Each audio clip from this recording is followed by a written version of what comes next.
Bonjour à tout le monde, je vous propose d'explorer la 8e branche de la carte mentale sur la physiologie digestive qui concerne le foie et la vésicule biliaire. Voici la carte mentale en question. Nous nous intéressons pour commencer au foie. Le foie pèse à peu près 1,5 kg. Il se trouve dans la cavité abdominale sous le diaphragme, côté droit du corps. Il est recouvert par le péritoine et également du tissu conjonctif. Il est constitué de 2 lobes. Le lobe droit est plus grand que le gauche. Ils sont séparés par un ligament nommé ligament falciforme. Le foie est constitué par des structures unitaires que l'on appelle les lobules hépatiques qui ont une forme hexagonale. Alors, ces lobules hépatiques sont constitués par des hépatocytes. On trouve également tout un ensemble de petits canaux biliaires au niveau de ces lobules. Beaucoup de capillaires sanguins de type sinusoïde, c'est-à-dire des capillaires sanguins relativement poreux, dans lesquels on trouve aussi des cellules immunitaires. Au centre de chaque lobule, on trouve une veine centrale qui est collectrice et le sang qu'elle collecte va ensuite être dirigé vers la veine cave inférieure, puis vers le cœur droit. À chaque angle de ces lobules, chaque angle finalement de l'hexagone, on trouve une triade porte. La triade porte est constituée, comme son nom l'indique, de 3 éléments. Une vénule porte, une artériole hépatique, un conduit biliaire. La vénule porte contient du sang qui lui provient de la veine porte hépatique, c'est-à-dire du sang qui en fait a déjà circulé dans les capillaires du tube digestif. C'est du sang qui a déjà cédé son oxygène au tube digestif et qui a récupéré tout un tas de nutriments absorbés au niveau du tube digestif. La vénule porte contient donc du sang désoxygéné mais riche en nutriments. L'artériole hépatique contient, elle, du sang qui lui provient de l'artère hépatique, qui lui provient donc finalement du cœur gauche.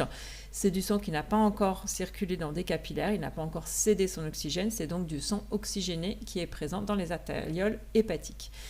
Avec la vénule porte et les artérioles hépatiques, on a finalement 2 sources sanguines qui arrivent au lobule hépatique. Ces 2 sources sanguines vont se retrouver justement dans ces fameux capillaires sinusoïdes présents dans les lobules. D'autre part, au niveau de chaque triade, on trouve également un conduit biliaire. Le conduit biliaire va collecter la bile qui est fabriquée par les hépatocytes. Cette bile va entrer dans les petits canaux biliaires qui sont dans les lobules, puis va se retrouver dans ce conduit biliaire. Et la bile qui est présente dans les conduits biliaires va être collectée et va se diriger vers des conduits dont le calibre est de plus en plus important jusqu'à arriver au niveau du conduit hépatique commun et on verra ensuite son chemin. Alors, le foie est associé à de nombreux rôles. Le foie produit la bile, qui est une sécrétion digestive, donc il a un rôle digestif. Cette bile, c'est une production digestive qui ne contient pas d'enzymes. C'est une sécrétion riche en eau, en ions.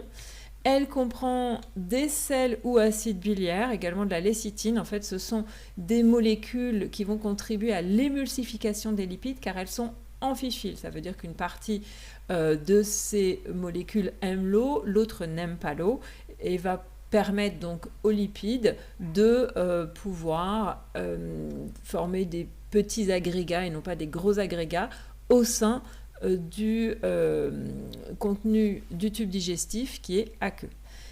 On trouve également dans la bile du cholestérol et on trouve aussi un produit d'excrétion, c'est-à-dire un déchet du métabolisme. C'est la bilirubine qui est un pigment biliaire. La bilirubine provient de la destruction de l'hémoglobine. L'hémoglobine se trouve donc dans les globules rouges. Les globules rouges sont continuellement fabriqués et détruits. Donc l'hémoglobine est détruite. La partie protéique de l'hémoglobine est recyclée.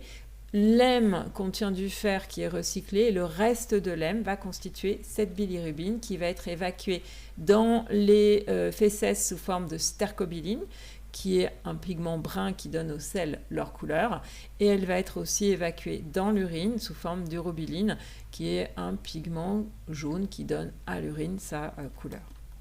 Alors, quand il y a accumulation de bilirubine, celle-ci ayant une teinte jaune, la personne va présenter un ictère ou une jaunisse. Il y a différentes causes menant à cette accumulation de bilirubine. Cette bile est produite en quantité puisque le foie en produit entre 0,5 et 1 litre par jour et la bile a un pH basique entre 0,8 et 8. Le foie participe à de très nombreux rôles. On peut évoquer sa contribution au métabolisme des glucides. Il peut réaliser la glycogénogenèse, il peut réaliser la glycogénolyse, la néoglucogénèse. Il intervient dans le métabolisme des lipides, par exemple dans le stockage des triacylglycérols, la synthèse des lipoprotéines, tout le métabolisme du cholestérol. Il intervient dans le métabolisme des protéines, il va fabriquer les protéines plasmatiques, il peut fabriquer des acides aminés via les transaminases qu'il possède. Il va contribuer à la fabrication de facteurs de coagulation. Il intervient dans le traitement de substances toxiques. Il va pouvoir transformer l'alcool, mais aussi tout un tas de médicaments. Il intervient dans l'excrétion, avec notamment cette bilirubine qui va être fabriquée et rejetée dans la bile ou dans le tube digestif. Au final, il intervient également dans le stockage. Il peut stocker certaines vitamines. Il intervient aussi dans la phagocytose, puisqu'il contient un certain nombre de cellules immunitaires. Il participe aussi à l'activation de la vitamine D. Exemple de pathologie qui concerne le foie, l'hépatite qui est une inflammation du foie et la cirrhose qui est une pathologie dans laquelle on observe une fibrose, des nécroses, c'est-à-dire une perte en fait de l'architecture du foie avec progressivement une perte aussi des fonctions du foie. Après le foie, on peut évoquer la vésicule biliaire qui est un sac en forme de poire qui fait 7 à 10 cm de long. La vésicule biliaire est en position dorsale par rapport au foie. Elle possède un conduit qu'on appelle le conduit cystique qui va rencontrer un conduit qui provient du foie qu'on appelle le conduit hépatique commun. Ensemble, le conduit cystique et le conduit hépatique commun vont constituer le conduit cholédoque qui va rencontrer le conduit pancréatique principal. Ensemble, ils vont constituer l'ampoule hépatopancréatique qui s'ouvre, comme nous l'avons déjà dit, dans le duodénum. Cette vésicule biliaire va stocker la bile et elle va aussi concentrer les sels biliaires. On peut faire une dernière remarque qui est que lorsqu'il y a un déséquilibre dans la composition de la bile, cela peut produire ce qu'on appelle une lithiase, c'est-à-dire la constitution de calculs biliaires. Donc lithiase, c'est la formation de petites pierres que sont ces calculs. Et la présence de ces calculs biliaires peut amener à réaliser une cholécystectomie, c'est-à-dire une ablation de cette vésicule biliaire. Nous en avons donc terminé avec cette branche et je vous dis à bientôt pour la carte suivante.